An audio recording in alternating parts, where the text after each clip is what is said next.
வணக்கம். இப்போ மழை தான் ஹாட் டாபிக். கூலாக மழை பெஞ்சால் கூட ஹாட்டாக அதை பற்றி தான் பேசிக்கிட்டு இருக்கிறோம்.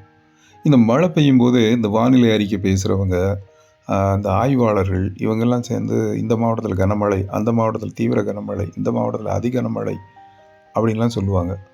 பரவலாக பெய்தது அப்படின்லாம் சொல்லுவாங்க. இந்த டெக்னிக்கல் டேர்ம்லாம் கேட்டால் எனக்கு ஒரு மாதிரி குழம்பும். என்னடா இது, நமக்கு தெரிஞ்சதெல்லாம் மழை, செம்ம மழை, இதுதான் நமக்கு தெரியும். அது என்ன அதி தீவிர கனமழை, அது என்ன கனமழை, எனக்கு அதுக்கு வித்தியாசமே தெரியாது. உங்களுக்கு தெரியுமா? ஆனால் கொஞ்சம் ட்ரை பண்ணோம்னா நமக்கு அதோட சீக்ரெட்ஸ் தெரிய வந்திருக்கு. இப்போ நான் அதை உங்களுக்கு சொல்லட்டுமா, ஷேர் பண்ணட்டுமா?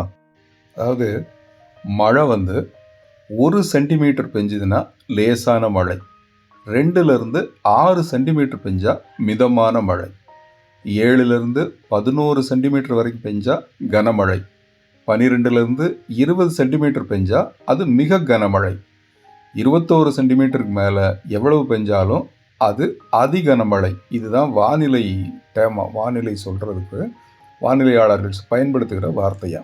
இதே மாதிரி இது பெரும்பாலான இடங்களில் மழை பெய்யும், அநேக இடங்களில் மழை பெய்யும் அப்படிம்பாங்கல்ல, அதுக்கு என்னங்கிறதே அவங்க ஒரு விளக்கம் சொல்கிறாங்க. அதாவது 26 முதல் 100% இடங்களில் மழை இருந்தால் பெரும்பாலான இடங்களில் இன்று மழை பெய்யும் அப்படின்னு சொல்லுவாங்களாம்.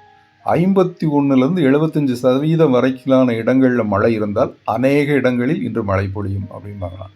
26 முதல் 50% இடங்களில் மழை இருந்தால் ஒரு சில இடங்களில் மழை பொழியும் அப்படிம்பாங்களாம். 1லேருந்து 25% இடங்களில் மழை இருந்தால் ஓரிரு இடங்களில் மழை பொழியும் அப்படிம்பாங்களாம். மழையே இல்லைன்னா வறண்ட வானிலை நிலவும் அப்படின்னு சொல்லுவாங்களாம். இதுதான் மழை சார்ந்த அவங்களுடைய கோடு வேர்டாக இருக்குது. இனி அடுத்த தடவை வானிலை அறிக்கை வரும்போது என்ன சொன்னாங்கன்னா நமக்கு கரெக்டாக அதை கெஸ் பண்ணிக்கலாம் இல்லை? இதே மாதிரி இன்னொரு தகவலோடு உங்களை சந்திக்கிறேன். நன்றி, வணக்கம்.